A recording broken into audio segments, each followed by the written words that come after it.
Garland White, as a young boy in Virginia, I believe, was a slave born to another slave named, if I remember correctly from my own book, Nancy, but I may have that wrong, and was sold to a man in Georgia, Robert Toombs, who was an up-and-coming, it was Toombs, up-and-coming lawyer. People thought he was going eventually to be the president of the Confederacy.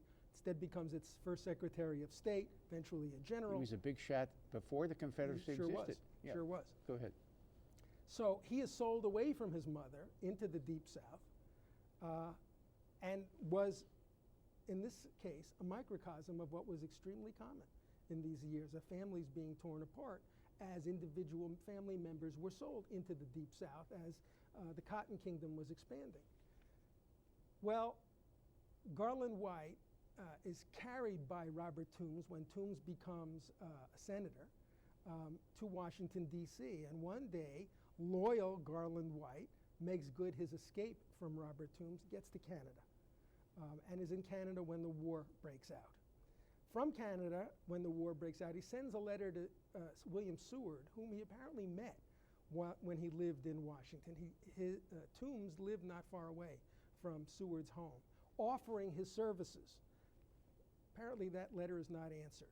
But once the Emancipation Proclamation is issued and black soldiers are recruited, Garland White returns to the North and then becomes an organizer of black regiments, and eventually becomes a chaplain in a Union regiment and is in Richmond at the point of Union occupation. And Garland White is standing in the middle of the street glorying to what he sees taking place around him. The first time freedom has come to all residents of this city. And an older woman comes up to Garland White and looks into his face and asks him his name. And he responds. Then asks him his mother's name. And he responds.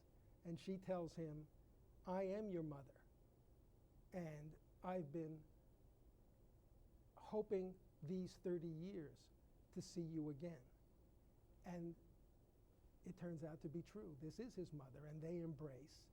And it captures a moment that is also microcosmic, because there are other black parents scanning the faces of younger black Union soldiers entering the city after having been inducted into the Army further south, looking for features that might be familiar to them.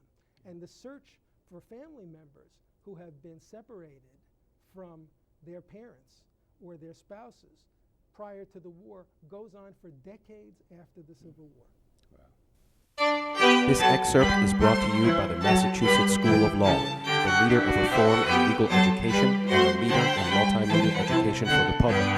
To view the full interview and for a full listing of MSL's programs, log on to mslaw.edu.